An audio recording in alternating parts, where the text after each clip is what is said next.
संत सम्राट सदगुरु कबीर साहब एक महामंत्र में जगाते हुए कहते हैं, जीवन जोवन राजमद अविचल रहे न कोय, जो दिन जाए सत्संग में जीवन का फल सोए। यथार्थ में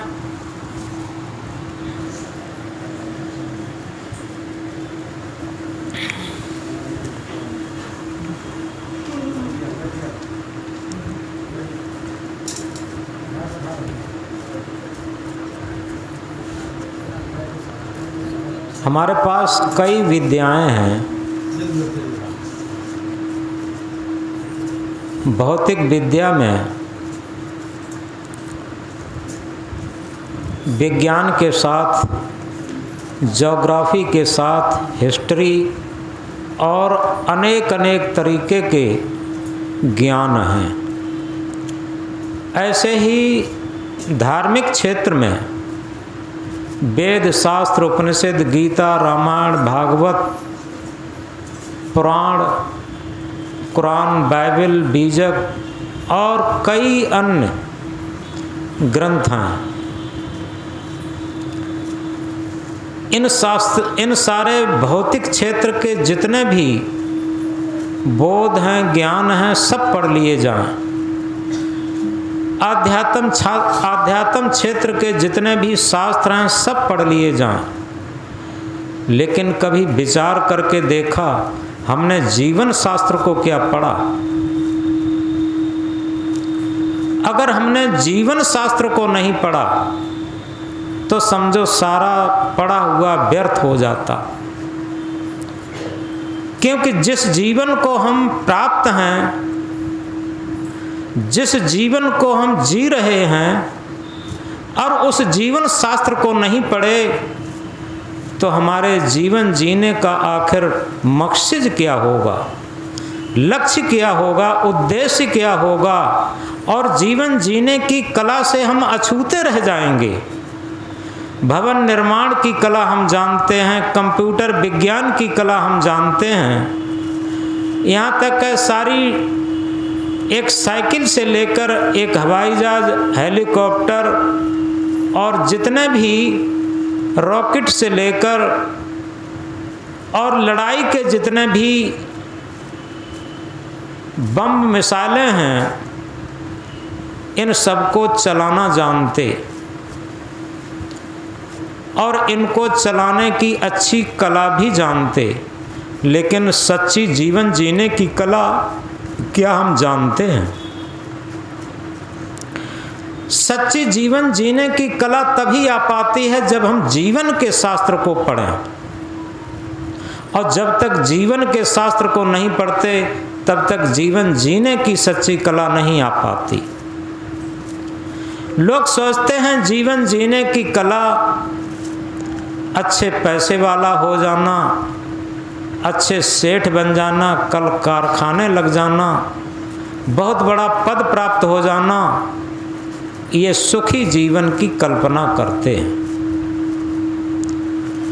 ध्यान शिविर के समय एक बात हमने सुनाई थी, उस बात से हम समझ सकते हैं। एक राजा था, राजा का एक मित्र था और राजा भी नवजवान था, 28-30 वर्ष की भरी जवानी, और उसका मित्र भी वही नवयौवन से संपन्न था। अचानक क्या होता है, उसका मित्र खत्म हो जाता, किसी बीमारी से अचानक पीड़ित हुआ। रोज देखते हैं लोग, शायद आज या कल के पेपर में था कि आज लोग हार्ट अटैक से बहुत मर रहे। आखिर हृदय काम करना क्यों छोड़ रहा, ये शीर्षक था। तो वो तो लंबी प्रक्रिया है, लोग अचानक खत्म हो रहे। तो ऐसे ही वो राजा का मित्र खत्म हो गया। अब राजा का मित्र खत्म हो गया, उस राजा को बहुत टेंशन हो गया। टेंशन सब समझ लेते हैं, टेंशन अंग्रेजी का शब्द है और इसे हिंदी में कहते हैं मानसिक अपच। मानसिक अपच हिंदी में कहते हैं, अंग्रेजी में से टेंशन कहते। जैसे पेट की अपच को सब जानते हैं कि जब ज़्यादा खा लिया जाता पेट में अपच हो जाती, पचता नहीं। ऐसे ही मस्तिष्क में भी अपच हो जाती, ये पचती नहीं बातें। कौन सी बातें नहीं पचती? जो हम नहीं चाहते वो नहीं पचती। पेट में तो देखा होगा, जो हम ज़्यादा चीज़ें चाहते हैं और वही चीज़ें ज़्यादा प्रयोग कर ली जाती हैं तो अपच हो जाती। ऐसे ही हमारे मन में भी जो ज़्यादा चाहना रहती और उसी चाहना को आप ज़्यादा प्रयोग करें तो उसमें भी प्रतिकूलता आ जाती। वो उस प्रतिकूलता का नाम ही मानसिक अपच है, उसी का नाम टेंशन है। बड़ी सरल भाषा में समझ लीजिए, टेंशन वही होगा, मानसिक अपच वही होगी जहाँ विशेष अनुकूलता रही होगी, विशेष लोभ रहा होगा, विशेष मोह रहा होगा, विशेष आसक्ति रही होगी, विशेष ममता रही होगी, विशेष राग रहा होगा। वहीं से मानसिक टेंशन होता है, अपच होती है। तो इस तरीके से राजा को टेंशन हो गया, मानसिक अपच हो गई। अब राजा को न तो भूख लगती है और न नींद आती है। आखिर किसी डॉक्टर को दिखाया गया तो डॉक्टर ने दवा भी दी, लेकिन दवा से भी कोई आराम नहीं हुआ। जब दवा से आराम नहीं होता है, लोगों को चिंता होने लगी, आखिर अभी राजा का मित्र चला गया, ऐसे राजा तो नहीं चला जाएगा। एक संत निकल रहे थे उसी रास्ते से, तो लोगों को रहता है संत कोई जड़ी बूटी जानते हो, कोई दवा पानी जानते हो, कोई दवा जानते हो। तो संत को बुलाया गया और संत से निवेदन किया कि महाराज हमारे राजा साहब बीमार हैं और इन्हें दवा भी नहीं लग रही, भूख भी नहीं लग रही और नींद भी नहीं लग रही। आप कोई उपाय जानते हैं, कोई दवा जानते हैं तो आप बताएं कृपा करके। संत ने पूछा, ये बताओ राजा कब से बीमार हुए? तो लोगों ने बताया कि इनके एक मित्र थे बहुत प्रेमी और राजा की हम उम्र के थे, राजा के बराबर उम्र के थे, और वो अचानक बीमार पड़े और ख़त्म हो गए। और तभी से इन्हें न नींद आती है, न रोटी अच्छी लगती है और दवा भी काम नहीं कर रही डॉक्टर की। अब क्या किया जाए? आप कोई उपाय जानते हो तो बताएं। संत ने कहा कि राजा ठीक तो हो सकते, इन्हें किसी सुखी व्यक्ति का कुर्ता चाहिए। अगर सुखी व्यक्ति का कुर्ता मिल जाए तो राजा बिल्कुल ठीक हो सकते। सिपाहियों ने कहा इसमें कौन बड़ी बात है, अभी हम सुखी व्यक्ति का कुर्ता लाए देते हैं। वो ऐसे ही कोई बड़ा शहर होगा, जैसे मैनपुरी है, इससे भी बड़ा शहर होगा। और वो सिपाही जाते हैं बहुत बड़े सेठ के पास। बहुत बड़ा सेठ था, उसके कई कल कारखाने थे, कई नौकर चाकर, बहुत बड़ी हस्ती थी उसकी। उस सेठ के पास गए, गद्दी लगाए बैठा था, एसी चल रही थी, दो चार नौकर हुकूमत में खड़े थे, किस टाइम सेठ जी क्या आज्ञा दे दें। तो सिपाही लोग जाकर के नमस्कार करके बैठ जाते हैं। सेठ ने पूछा भाई कैसे आना हुआ बताओ। सेठ ने कहा कैसे आना हुआ?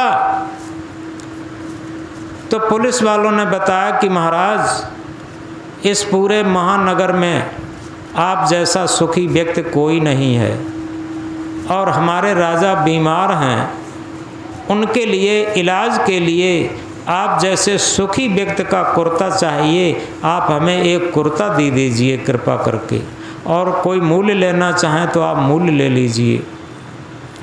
सेठ ने कहा, न भैया, ये बात बिल्कुल मत कहो, ये बात कहने से मेरा दिल बहुत दुखता है, हम अंदर से दुखी हो जाते। सिपाहियों ने पूछा, महाराज आप तो बहुत सुखी हैं, लक्ष्मी मानो आपकी दासी है और सारी हुकूमत है, आपको दुख क्या है? तो सेठ ने कहा कि हमसे तो ज़्यादा एक मजदूर भी सुखी होगा।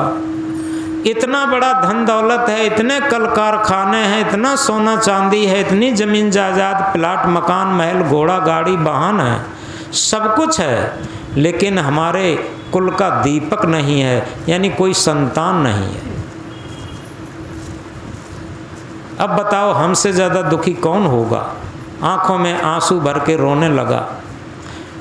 पुलिस वाले सिपाही चुपचाप उठे, वहाँ से चल दिए और ये कहा, ये तो महा दुखी है। दूसरे सेठ के पास गए, उसके पुत्र भी थे, पुत्र बधुएं भी थी, सब कुछ थे, बहुत बड़ा सेठ वो भी था।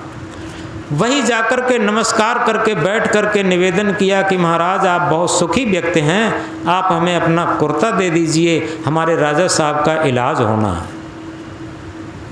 तो सेठ ने कहा, नहीं भैया, नहीं भैया, ये बात मुझसे न कहो, हमें कतई सुख नहीं है, हम तो महान दुखी हैं।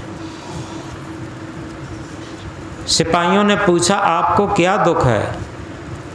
तो सेठ ने कहा कि हमें सबसे बड़ा दुख ये है, हमारी कोई नौकर भी आज बात नहीं मानता, पुत्र और पुत्र बधुएं तो बिल्कुल बात नहीं मानते, और नौकर भी उन्हीं के कहे में हो गए हैं। आज नौकर भी हमारी बात नहीं मानता, पुत्र नहीं मानता, बधुएं नहीं मानती, कोई भी बात मेरी नहीं मानता। हम रात दिन पश्चाताप करते हैं कि इन सब के लिए हमने सारे संस्कार बिगाड़ करके इतने बड़े सेठ बने, और ये बिल्कुल आज मेरी एक भी बात नहीं मानते। हमें बहुत बड़ा कष्ट है, इतना बड़ा दुख है, इतना बड़ा दुख है कि कहा नहीं जाता। हमें लगता है ये सब घर बार छोड़ करके हम स्वतंत्र पंछी हो जाएं तो आज भी सुखी हो सकते। सिपाहियों ने सोचा, इससे बड़ा दुखी कौन हो सकता है, यहाँ से भी चलो। सिपाही वहाँ से भी उठ लिए। एक तीसरा सेठ था बहुत बड़ा, उसके पास पहुँचे। उसके पुत्र और पुत्र बधुएं अनुगामी थे, जो आज्ञा देते थे वही मानते थे। तो सिपाही लोग नमस्कार करके बैठ गए और ये कहा कि सेठ जी, आप जैसा इस महानगर में कोई सुखी व्यक्ति नहीं है, हमारे राजा साहब का इलाज होना है और आप हमें एक कुर्ता दे दीजिए, चाहे उसकी कीमत कितनी भी ले लीजिए, हमें सुखी व्यक्ति का कुर्ता चाहिए। सेठ ने कहा, नहीं भैया, ये बात बिल्कुल मत दोहराओ, ये बात सुनकर के तो मेरी छाती फटी जाती है कि हम सुखी कतई नहीं हैं। हम सोचते हैं हमसे तो वो पल्लेदार ज़्यादा सुखी होगा, जो सुबह से शाम तक पल्लेदारी करता है और अपने पेट भर भोजन करता है, चैन की नींद लेता, उसे कोई टेंशन नहीं, कोई दुख नहीं, वो हमसे ज़्यादा सुखी होगा। सिपाहियों ने पूछा, आपको कौन सा दुख है? आपके पुत्र भी बात मानते हैं, बहुएं भी बात मानते हैं और नौकर चाकर भी बात मानते हैं, लक्ष्मी आपकी दासी है, आपको कौन सा दुख है? सेठ ने कहा कि हमें ये दुख है, हालांकि बहुएं बात मानती हैं, लड़के बात मानते हैं, नौकर भी बात मानते हैं, लक्ष्मी भी की कोई कमी नहीं है, मेरे शरीर में एक ऐसा रोग लग गया है। डॉक्टर ने कहा, न तो तुम एसी कमरे में रह सकते, न एसी वाहन में चल सकते, केवल तुम साइकिल चला सकते या पैदल चल सकते। दूसरी बात, न दूध खा सकते, न चिकनाई खा सकते और कुछ नहीं खा सकते, केवल पालक के साग का अर्क और चना की रोटी का छिलका खा सकते, इसके अलावा कोई चीज़ नहीं खा सकते। अब बताओ हमसा दुनिया में कौन दुखी है? सारे मेवा मिष्ठान त्यौहार आते हैं, सब देखते देखते रह जाते हैं, मन चलाते चलाते रह जाते हैं। अब बताओ इससे बड़ा दुख क्या होगा? हम तो महान दुखी हैं, दुनिया में सबसे बड़े दुखी। बेचारे सिपाही लोग ये सब देखते देखते और वहाँ से लौट आए, चर्चा करते करते राजा के पास आए। जब राजा के पास आए, राजा ने कहा क्या कोई सुखी व्यक्ति नहीं मिला, उसका कुर्ता नहीं मिला? तब उन्होंने सारी स्टोरी सुनाई। राजा भी और टेंशन में होकर के और चुपचाप लुढ़क गया, लेट गया। वो सोचता था सिपाही आ रहे हैं, सुखी व्यक्ति का कुर्ता ला रहे होंगे, हमारा इलाज होगा। फिर उसे याद आया, उसने कहा कि भाई ऐसा करो सिपाहियों, एक हमारा बूढ़ा मंत्री था, वो हमने रिटायर कर दिया था, उसे बुला के लाओ। वो बहुत होशियार था और धार्मिक भावना का भी था, उसे लाओ, हो सकता है वो सुखी व्यक्ति को तलाश ले। बूढ़ा मंत्री जो रिटायरमेंट था उसे बुलाया गया, उससे कहा कि भाई सुखी व्यक्ति का कुर्ता लाना है। बूढ़ा मंत्री चल देता है। वो किसी बस्ती में, शहर में, महानगर में, गांव देहात में नहीं गया, वो जंगल की तरफ गया। जब जंगल की तरफ गया तो एक पेड़ों के झुरमुट के नीचे छाया में एक बहुत शांत व्यक्ति बैठा था। उसकी मुख मुद्रा से शांति टपक रही थी, चेहरे से प्रसन्नता झलक रही थी। तो बड़े आनंद में बैठा था।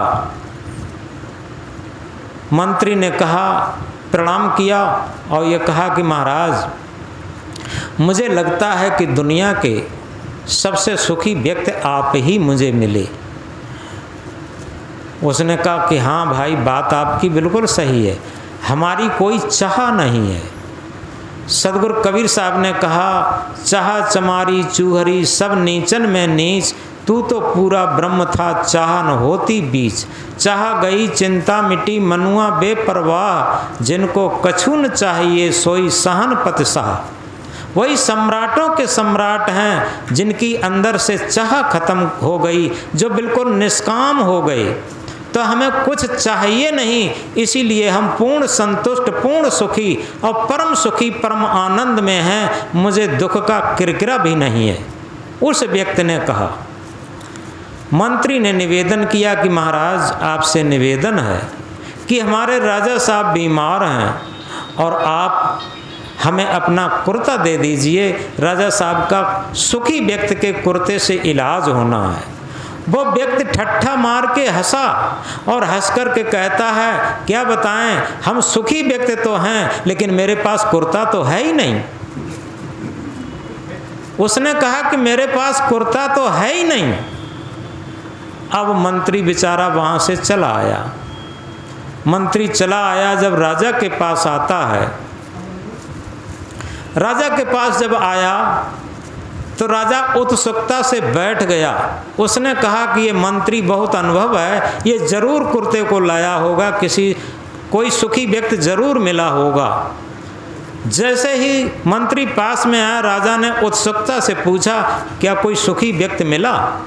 मंत्री ने कहा, हाँ सुखी तो ऐसा व्यक्ति मिला, शायद ऐसा कहीं सुखी व्यक्ति मिल ही नहीं सकता है।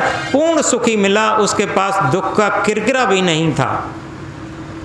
फिर कुर्ता लाए क्या? मंत्री ने कहा, क्या बताएं, इतना सुखी, इतना संतुष्ट, इतना प्रसन्न व्यक्ति मिला, लेकिन जब मैंने कुर्ते का कहा, उससे कुर्ते को देने के लिए कहा, तो वो ठट्ठा मार के हंसा। उसने कहा कि मेरे पास कुर्ता तो है ही नहीं। अब राजा के मन का पैठ बदला। राजा के मन का पैठ ये बदला, जिस व्यक्ति के पास एक कुर्ता भी न हो और वो पूर्ण सुखी जीवन जी सके, और हमारे पास सब कुछ है, इतना बड़ा राजमहल है, सब कुछ है, हुकूमत है, और फिर हम क्यों दुखी जीवन व्यतीत करूं? एकदम उसके मन का पैठ बदल गया। मन के जो चिंता के परमाणु थे, टेंशन के परमाणु थे, क्या होता है, जैसे पानी को अगर अग्नि के परमाणुओं में मिला दिया जाए तो वही पानी जो प्यास बुझाता था, वही पानी जलाने का काम करने लगता। थोड़ा गौर से समझें, ये वैज्ञानिक नियम है और ये आध्यात्मिक वैज्ञानिक नियम है कि हमारे मन को अगर वासनाओं के परमाणु मिला दिए जाएं, चिंताओं के परमाणु मिला दिए जाएं, राग द्वेष के परमाणु मिला दिए जाएं, स्वार्थ के परमाणु मिला दिए जाएं, तो हमारा मन गंदा मन हो जाएगा और अतृप्त मन, टेंशन युक्त मन हो जाएगा अपने आप। रामायण की एक चौपाई है, चिंता से सुध बुद्धि हरत घटत रूप गुण ज्ञान। चिंता से सुध बुद्धि हरत घटत रूप गुण ज्ञान। लाज काज विद्या घटत चिंता चिता समान। चिता तो मुर्दे को जलाती है, लेकिन चिंता जीवित को जलाती है। तो इस तरीके से राजा के मन का पैठ बदला और उसी क्षण उसने पानी मांगा, पानी लाया गया। थोड़ी देर में उसने कहा कि अब हमें भूख लगी है, कुछ लाओ। उसे कुछ फल वगैरह दिया और इसके बाद उसने भोजन किया, और भोजन जैसे ही किया इसके बाद उसे नींद आ गई, और नींद सोने के बाद जैसे ही जगा वो तरोताज़ा निकला, उसका सारा टेंशन खत्म हो गया। बिना कुर्ता के, बिना दवा के, केवल मन के पैठ बदलने को। तो ये सत्संग क्या करता है? केवल मन के पैठ को बदलता। वही बात हम कह रहे थे, सदगुरु कबीर साहब का महामंत्र, जीवन जोबन राजमद अब चल रहे न कोय, जो दिन जाए सत्संग में जीवन का फल सोए। ये जीवन, जवानी, राजमद, पद प्रतिष्ठा, धन दौलत, ये सब कोई स्थिर चीजें नहीं हैं, ये पल पल सरक रही हैं। क्योंकि ऋग्वेद का एक मंत्र है, संसरणशील संसृत संसार कहा जाता है, क्षण क्षण परिवर्तित हो बेरोक बहा जाता है। इस संसार में कोई भी चीज स्थिर नहीं है। आप दृष्टि को पसार करके देखिए, कोई भी चीज स्थिर नहीं रह सकती, सारी चीजें सरक रही हैं। इस सरकते हुए संसार में हम व्यामोहित होकर के अपने को दुखी और टेंशन में डालें, इससे बड़ा अज्ञान और क्या हो सकता। तो इस तरीके से सत्संग हमारा क्या करता है? सत्संग हमारे मन का पैठ बदलता है। जैसे अभी बताया था, पानी में अग्नि के परमाणु मिला देने से पानी जो प्यास बुझाने का काम करता था, वो पानी जलाने का काम करने लगा। तो इस तरीके से अगर पानी स्वाभाविक स्थिति पर रख दिया जाए थोड़ी देर, तो क्या होगा? अग्नि के परमाणु सब शांत हो जाएंगे और पानी शीतल हो जाएगा, और पानी अब फिर प्यास बुझाने का काम करने लगा। इसी तरीके से हमारे मन की स्थिति होती है। हमारे मन में जितनी बनावट, मिलावट और दिखावट के परमाणु मिल जाते हैं, छल कपट, ईर्षा, राग द्वेष के परमाणु मिल जाते हैं, ये सब परमाणु क्या करते हैं? हमारे अंदर हमारे मन को जलाने का काम करने लगते। मन में ईर्षा, राग द्वेष, छल कपट, दंभ, दिखावा, बनावट, मिलावट, ये सब अपने आप तैयार होने लगते। और इसी मन को हम सत्संग की सहजता में रख दें। सत्संग क्या है? हमारे जीवन को सहजता की तरफ ले जाता है। बनावट और मिलावट और दिखावट से हटा करके सहज जीवन की तरफ लाता है। क्योंकि हम जीवन के शास्त्र को अगर पढ़ना चाहें तो निश्चित है हमारे जीवन, जब तक सहज जीवन नहीं होगा तब तक हमारे अंदर सत्संग का प्रभाव नहीं आ सकता। इस बात को गहराई से समझ सकते। हमें ज्ञान याद हो सकता, हम लाखों की भीड़ में प्रवचन कर सकते, लाखों की भीड़ में भजन गा सकते, लाखों की भीड़ हमें गुरु मान सकती, लाखों की भीड़ हमारे माला पहना सकती, हमारे नतमस्तक हो सकती, ये तो सब हो सकता। लेकिन यथार्थ में अगर हमारा सहज जीवन है, अगर हमारा निर्मल मन है, पवित्र मन है, तो निश्चित है सहज जीवन होगा। जिसने पाई सहज जीवन की झलक, जिसने पाई सहज जीवन की झलक, उसकी मिट गई सकल संसार पाने की ललक। जिसने सहज जीवन की झलक को पा लिया, उसकी सारे संसार को पाने की ललक खत्म हो गई। सहज जीवन क्या होता है?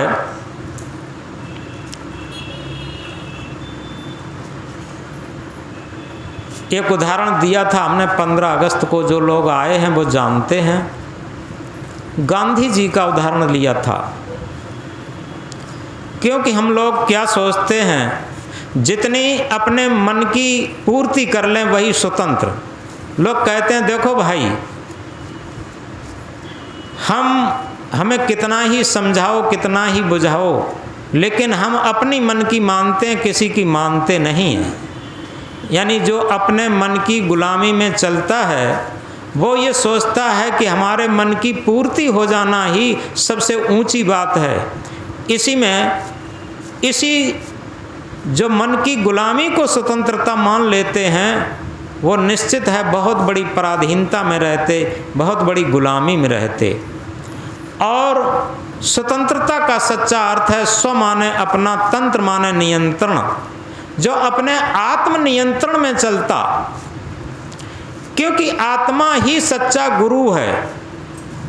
अगर सही पूछा जाए, ये हमारे अंदर जो चेतना है, आत्मा है, सत्य सत्ता है, ये सच्चा गुरु है। गुरु कहते हैं अंधकार को, रू कहते हैं प्रकाश को। जो हमें अंधकार से प्रकाश की तरफ ले जाए, जो हमें जड़ से चेतनता की तरफ ले जाए, यह हमारा शरीर उस आत्मा रूपी गुरु के बिना केवल मुर्दा है, जड़ है। आप देखें, यह आत्मा रूपी गुरु हमारे शरीर में न हो तो ये शरीर मिट्टी रह जाएगा। और उसी आत्मा रूपी गुरु को हम मानते नहीं, उसी गुरु को जानते नहीं, जानते भी नहीं और मानते भी नहीं। हम बाहर गुरु को बहुत मान लेते।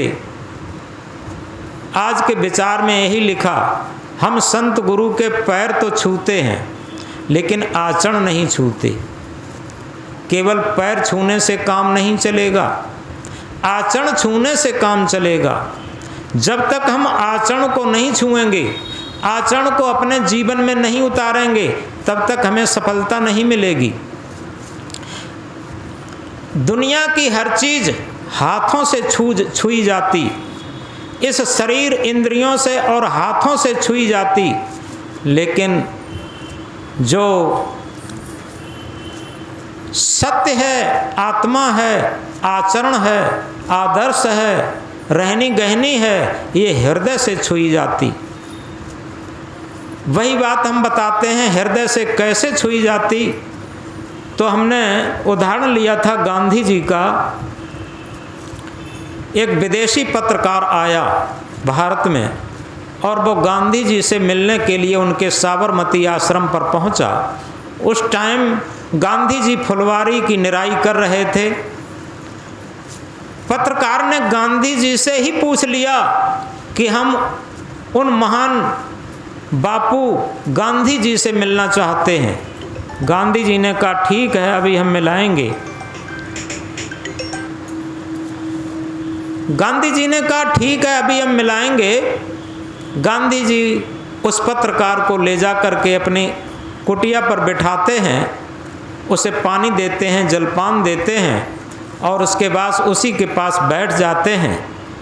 पत्रकार ने कहा देखो, हम बहुत दूर से आए हैं, विदेश से चल कर के, हमें शीघ्र ही उन महान बापू के दर्शन कराओ। गांधी जी ने कहा देखो, जिनका आप नाम ले रहे हैं वो इसी शरीर का नाम है, ये कहा।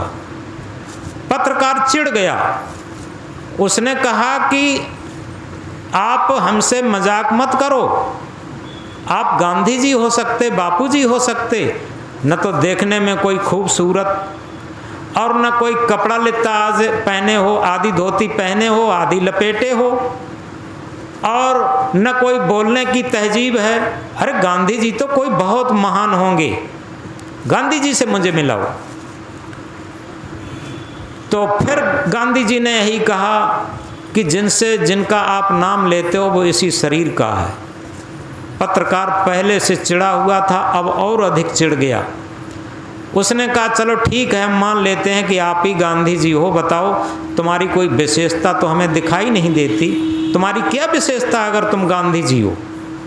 तो गांधी जी ने कहा देखो, हमें अपनी कोई विशेषता तो मालूम नहीं पड़ती, केवल एक विशेषता तो हमारी समझ में आती है, वो हमारे अंदर हो सकती है, उसका भी अहंकार नहीं किया।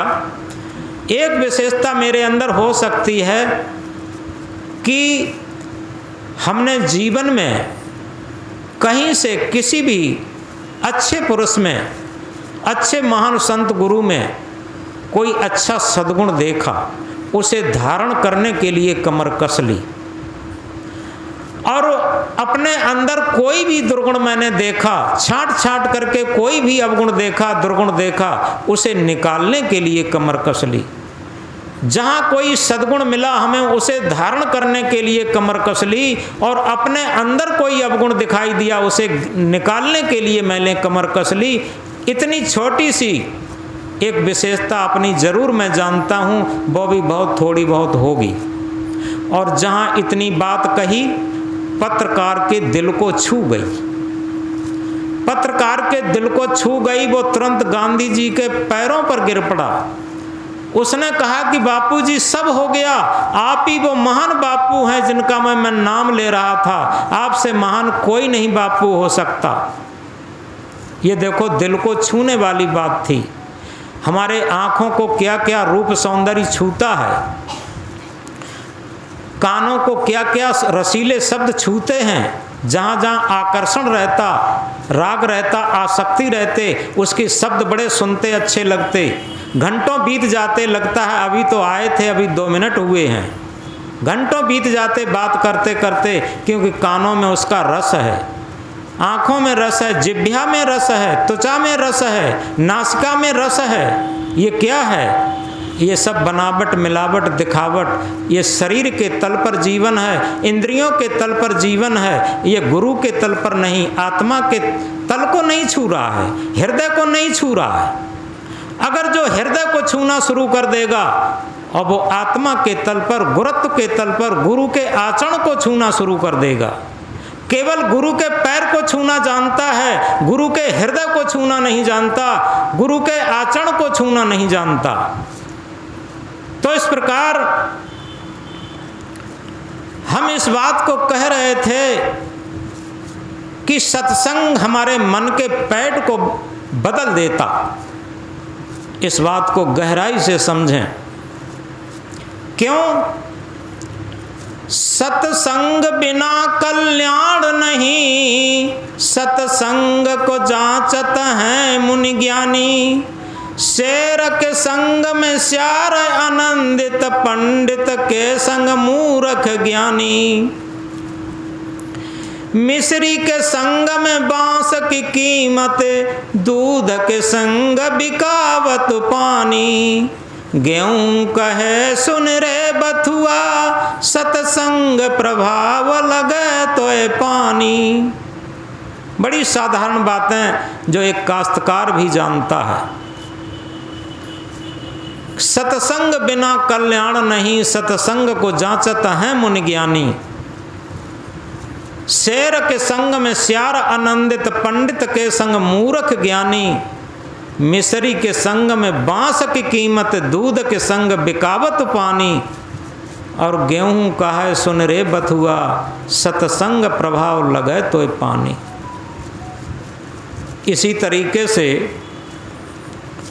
इस बात को गहराई से समझें कि सत्संग के प्रभाव से, सत्य के संग के प्रभाव से ये शरीर जड़ होते हुए, मिट्टी होते हुए, और इसे सारा बोध, सारी जानकारी, सारा ज्ञान विज्ञान किसके माध्यम से जानता? सत्य के संग से। अगर इसके अंदर सत्य आत्मा न हो, ये शरीर कितना भी, कितने बड़ी वैज्ञानिक का हो, कितने बड़े महान सदगुरु का हो, और कितने बड़े महामंडलेश्वर का हो, कुछ भी हो, ये कुछ नहीं जानता। ये शरीर कुछ नहीं जानता। जो इसमें ज्ञानी पुरुष बैठा, जो इसमें वैज्ञानिक पुरुष बैठा, जो इसमें गुरु पुरुष बैठा, वो क्या है? आत्मा ही तो है। यही तो सत्य है। क्या हम इस सत्य का संग करना जानते हैं? बात यहाँ पर आती है, हमारे मन का पैठ तभी बदल सकता है, तब तक नहीं बदल सकता जब तक हम सत्य का संग नहीं करेंगे। सत्य का संग नहीं है, वो नहीं है जो हमने पोथियों से ज्ञान चुरा लिया।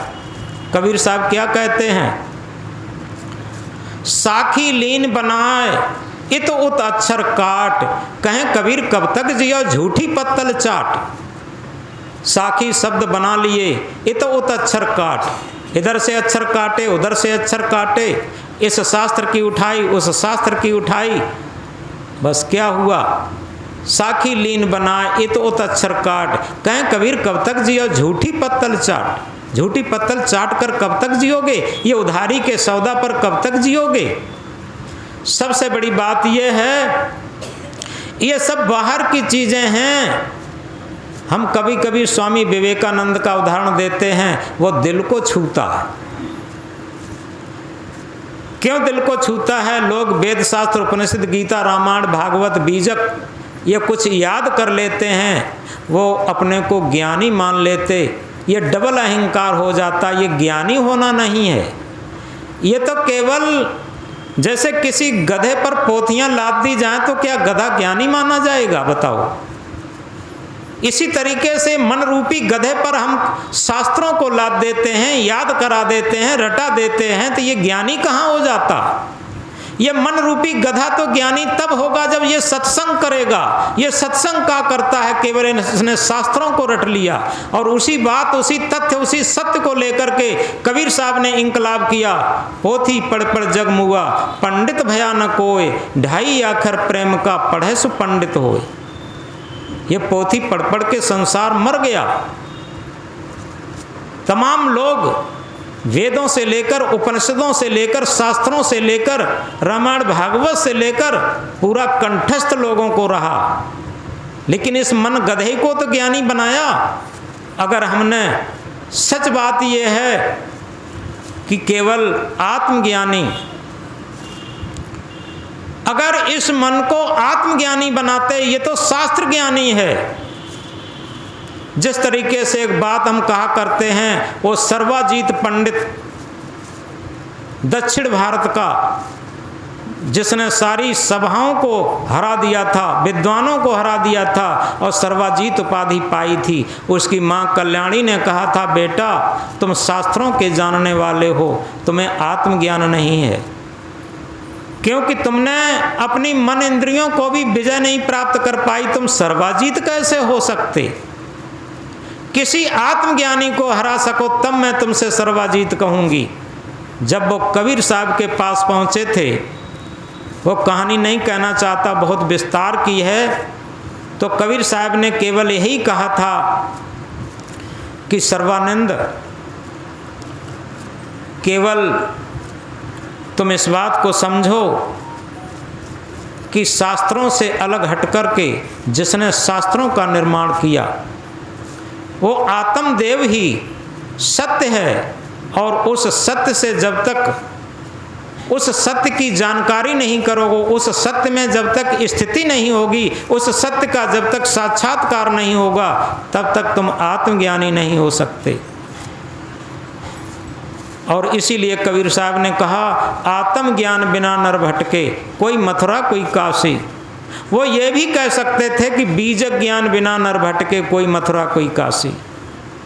हम बीजक पूरा याद कर सकते हैं, लेकिन पूरा बीजक याद करके हम आत्मज्ञानी नहीं हो सकते। बीजक ज्ञानी हो सकते, रामायण ज्ञानी हो सकते, गीता ज्ञानी हो सकते, उपनिषद ज्ञानी हो सकते, वेद ज्ञानी हो सकते, लेकिन कबीर साहब कहते हैं कि आत्मज्ञान बिना नर भटके, कोई मथुरा कोई काशी। यथार्थ में आत्मज्ञान यही है जो हम स्वामी विवेकानंद का एक उदाहरण दिया करते हैं कभी कभी। स्वामी विवेकानंद दक्षिण भारत की यात्रा में थे और उन्हें शास्त्र बहुत याद थे, बहुत सारे शास्त्रों को पढ़े थे, और वैसे भी भौतिक शिक्षा भी उनके पास बहुत थी। शुरुआत साधना का दौर चल रहा था और इस बात का उनके अंदर ये भी था कि हम बहुत कुछ जानते हैं, बहुत कुछ ज्ञानी हैं। तो दक्षिण भारत में उन्हें एक ऐसा भक्त मिला, एक पुस्तक पढ़ रहा था। वो पुस्तक अक्षर मिला मिला के पढ़ रहा था, ये उदाहरण हम इसलिए उठाया करते हैं बार बार कि हमें कहीं ज्ञान का अहंकार तो नहीं है कि हम बहुत ज्ञान जानते हैं। उस ज्ञान के अहंकार को चूर चूर करके हम ज्ञान को जब जानेंगे तब हम ज्ञानी हो सकते। तो विवेकानंद ने उस भक्त से कहा कि भैया तुम ये पुस्तक पढ़ रहे हो, एक भी वाक्य, एक भी शब्द सही तरीके से उच्चारण नहीं कर पा रहे हो, और जो तुम शब्द और वाक्य का कोई उच्चारण नहीं कर पा रहे, तुम अर्थ क्या समझते होगे। वो भक्त क्रोधित नहीं हुआ और बड़ी शालीनता में कहा, हाथ जोड़ करके कि महाराज आप बिल्कुल ठीक कहते कि मैं बिल्कुल पढ़ा लिखा नहीं हूँ, गुरुजी ने कुछ मुझे अक्षर ज्ञान करा दिया है। इतना ज़रूर है कि जब मैं पुस्तक पढ़ने बैठता हूँ एकांत में, तो धीरे धीरे पुस्तक पढ़ता रहते और एकदम थोड़ी देर में पुस्तक हाथ से छूट जाती, आंखें बंद हो जाती और हम भूल जाते हैं शरीर से लेकर संसार तक और अपने आत्म स्वरूप और अपने सत्य स्वरूप में इतने स्थित हो जाते हैं कि हम समाधिस्थ हो जाते और सब शरीर और संसार को हम भूल करके अपने सत्य स्वरूप में, शांत स्वरूप में स्थिर हो जाते। इतना ज़रूर है। जहाँ इतनी बात उस भक्त ने कही, स्वामी विवेकानंद ने अपने वक्तव्य में खुद लिखा है। उन्होंने लिखा कि मुझे ऐसा लगा कि हमें अंदर से चांटा लगा, और जैसे ही चांटा लगा और मेरे अंदर से निकला कि हम कुछ नहीं जानते। और जिस दिन मुझे ये लगने लगे कि हम कुछ नहीं जानते, और उसी दिन से मेरी जानने की शुरुआत हो जाती। यही स्वामी विवेकानंद ने भी कहा था कि आज मुझे ये लगा कि मैं कुछ नहीं जानते, और उसी क्षण मेरी जानने की अब शुरुआत हुई है। और इसी तरीके से जिस साधक को, जिस भक्त को जब ये लगने लगे कि हम कुछ नहीं जानते, और उसी क्षण से मुझे जानने की शुरुआत हो जाएगी। क्योंकि जो आध्यात्मिक मंजिल है, सत्य की मंजिल है, आत्म परमात्मा की मंजिल है, वो शून्य होने से होती। जैसे कभी कभी हम उदाहरण दिया करते हैं, जैसे भोगांव यहाँ से 13 किलोमीटर है और किसी पथिक ने रास्ता पूछ करके भोगांव वाले रोड पर चलने लगा। उसे मिला जेल के पास 13 किलोमीटर लिखा है, आगे बढ़ा 12 किलोमीटर, आगे बढ़ा 11, 10, 9, 8, 7, 6, 5, 4, 3, 2, 1, और 1 के बाद जैसे ही आगे बढ़ता है तो किलोमीटर तो गड़ा होगा, लेकिन उस पर क्या लिखा होगा, 0। और जहाँ पर 0 लिखा है वहीं पर भोगांव आ गया। इस बात को गहराई से समझेंगे। इसी तरीके से ये वेद शास्त्र, उपनिषद, गीता, रामायण, भागवत, बीजक और इसी के साथ जितना भी हम पूजा पाठ, यज्ञ, हवन, तीर्थ, व्रत, जो कुछ भी धर्म के नाम पर, भक्ति के नाम पर, पूजा के नाम पर, माला के नाम पर, जप तप जो कुछ भी करते हैं वो सब किलोमीटर हैं, याद रखना। ये सब किलोमीटर तय करना है। और जब हम ध्यानावस्था में बैठते हैं और जब भूल जाते हैं सारे शरीर और संसार को, मन के हमारे पैठ बदल जाता है। जो असत संसार की तरफ मन जुड़ा हुआ था और वही मन का पैठ सत्य आत्म की तरफ जुड़ जाता है, स्वरूप स्थिति की तरफ जुड़ जाता है, तभी हमारा सच्चा ध्यान हो जाता है और मन के आगे 0 लग जाता। जब हमारा मन संकल्प शून्य होता, 0 में बदल जाता जिस क्षण, अब मन की गति सत्य की तरफ हो गई। मन अब सत्य के संग में से जुड़ गया। और जब तक मन 0 नहीं होगा तब तक सत्य के साथ नहीं जुड़ सकता, ये निश्चित बात है। तो इसलिए इस बात को गहराई से हम समझेंगे कि सत्संग हमें 0 बनाता। सत्संग हमें हमारे मन के पैठ को बदल करके सत्य से जोड़ता। जब सत्य से मन जुड़ जाता, जब सत्य से प्रीति हो जाती, तो याद रखें रामायण की एक चौपाई बहुत महत्वपूर्ण है। जहाँ काम तहाँ राम नहीं, जहाँ राम नहीं काम, तुलसी दोनों होत नहीं, रवि रजनी एक ठाम। जहाँ ये रमैया राम, घट घट रमैया राम, जो वही तो राम है। हम राम दशरथी राम को नहीं कह रहे, उनके अंदर भी वो घट घट रमैया राम था। राम के अंदर, दशरथ के अंदर था, रघु के अंदर था, अज के अंदर था। ये तो त्रेता में राम आए, सतयुग में भी राम थे। जो घट घट में, हर घट में निवास करने वाली सत्य सत्ता, वही तो राम है सच्चा। वो हर युग में रहा, हर समय रहा और हर समय रहेगा। तो उसी राम की ये चर्चा है। तुलसीदास भी कहते हैं, घट में है सूजत नहीं, धिक धिक दिन की जिंद, तुलसी या संसार को भव मोतिया बिंद। घट में ही वो राम है। लोगों को तो मोतिया बिंद हो गया है, वो ढूंढ रहे हैं अयोध्या मथुरा में, क्या ढूंढ रहे बन बन में, घट घट में समाया है। तो इस तरीके से जो सच्चा रमैया राम घट घट में निवास करता है, जो रमने वाला है, उसकी तरफ मन की जब प्रीति हो जाती है तो असत संसार से उसकी प्रीति छूट जाती है, उधर से नीरसता हो जाती, अनासक्ति हो जाती। तभी उसका नाम क्या होता है? क्योंकि संसार की तरफ आसक्ति का नाम राग है और आत्मा की तरफ प्रीति के नाम वैराग है। इस बात को गहराई से समझना है। वैराग ये कपड़े पहन करके नहीं होता, ये बाहर से जो कपड़े पहन लिए जाते हैं, ये सब बाहर का दिखावा मात्र होता। अगर हमारा मन वास्तव में संसार के राग से हट करके और आत्मा की प्रीति में चला गया, जीरो में चल करके आत्मा की, सत्य आत्मा की प्रीति में चला गया, तो हमारे मन में वैराग प्रस्फुटित हो गया, राग खत्म हो गया, राग जीरो हो गया। क्योंकि जीरो के बाद ही वो मंजिल शुरू होती है। ये बात हमारा हृदय स्वयं जानता है। अभी एक बहुत महत्वपूर्ण बात कह रहे थे कि संसार की सारी चीज़ें शरीर से छूते हैं, हाथों से छूते, इंद्रियों से छूते और मन से छूते हैं। कोई बहुत सुंदर हो तो हमारे मन को छूती है वो सुंदरता। बहुत चीज़ खाने में स्वादिष्ट हो तो मन को छूती है। तो इसी तरीके से संसार की चीज़ें जितनी भी हैं, मोहक, आकर्षक, वो सब मन को छूती हैं। लेकिन जो आत्मा के तल की बात है वो हृदय को छूती है। तो अभी गांधी जी का उदाहरण लिया था, हृदय को छूने वाली बात थी। ऐसे ही जितने भी, चाहे वो मीरा का उदाहरण है, चाहे वो सबरी का उदाहरण है। मीरा क्या कहती है? मीरा मगन भई गलियां गलियां गुरु गुण गाने लगी।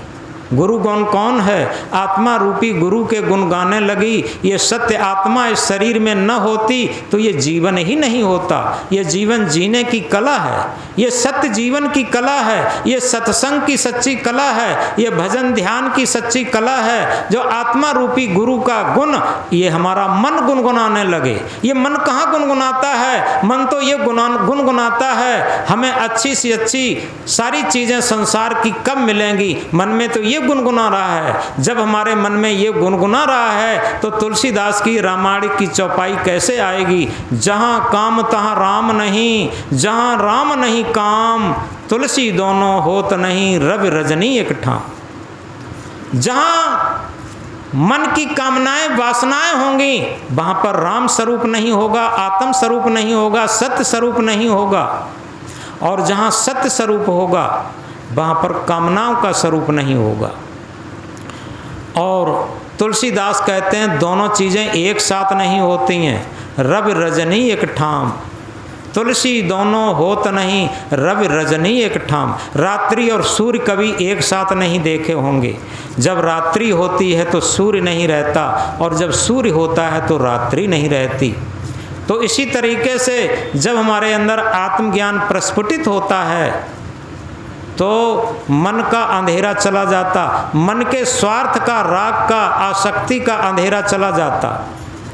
और जब मन का अंधेरा आता है तो आत्मा रूपी सूर्य का प्रकाश नहीं रहता, दोनों में से एक ही रहेंगे। तो इसलिए इस बात को गहराई से समझा जाए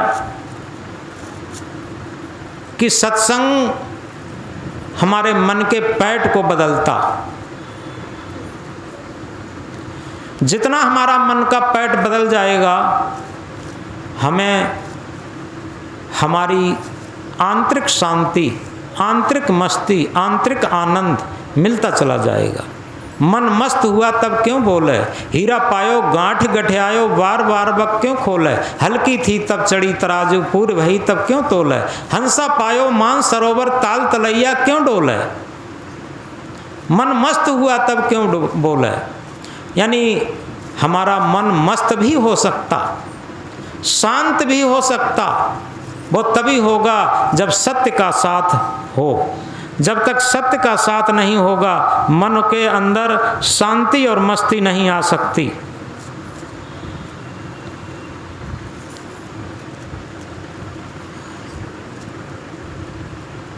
तो इस प्रकार हम इस बात को गहराई से समझ लें कि हम जन्म से लेकर मृत्यु काल तक जितना जीवन पाए हैं, उसमें हम मन की, इंद्रियों की, शरीर की गुलामी कितना किए हैं और आत्मा के तल पर हम कितना जिए हैं। ये हमारी जीवन की योग्यता की परीक्षा है, क्योंकि पूरे जन्म से लेकर मृत्यु काल तक हम केवल मन की गुलामी के लिए जीते हैं, आत्मा के तल के लिए कहाँ जीते, आत्मा की आवाज़ पर कहाँ जीते। आवाज़ सुनो अपने दिल की, क्यों औरों के मसले सुनते। यदि हम बैठ करके एकांत में अपने दिल की भी आवाज़ सुने, अपने आत्मा की भी आवाज़ सुने और उस आत्मा की आवाज़ के अनुरूप अपना जीवन बनाने की कोशिश करें, ये जीवन जीने की कला होगी। क्योंकि जीवन जीने की कला वही है जो सत्य है, उसे तो हम मानते नहीं। कबीर साहब ने क्या कहा, साच कहो तो मारन धावे, झूठे जग पतियाना। सच बात कह दूं तो लोग दौड़ पड़ते हैं, नाराज हो जाते हैं, और झूठी झूठी मीठी मीठी तारीफ करते रहो तो लोग बड़ी खुशामद करते हैं और बड़ा अच्छा मानते। अगर किसी की कोई कमी बता दी जाए तो वो नाराज हो जाएंगे। साच कहो तो मारन धावे, झूठे जगपत्याना।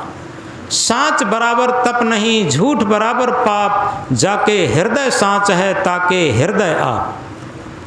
वही जो अभी हम बात कह रहे थे, हृदय को छूने की बात, उसी बात को सदगुरु कबीर साहब इस महामंत्र में दोहराते हैं। साच बराबर तप नहीं, झूठ बराबर पाप। झूठ क्या है? जितना मन इंद्रियों की गुलामी में हम अपने मन की स्वार्थपरता में लगे हुए हैं, ये सब झूठा है। और साच क्या है? आत्मा के तल पर जो हमारी श्वासें जाती हैं वो सत्य के तल पर जाती, सत्संग के तल पर जाती, भक्ति के तल पर जाती। भक्ति और कुछ नहीं है।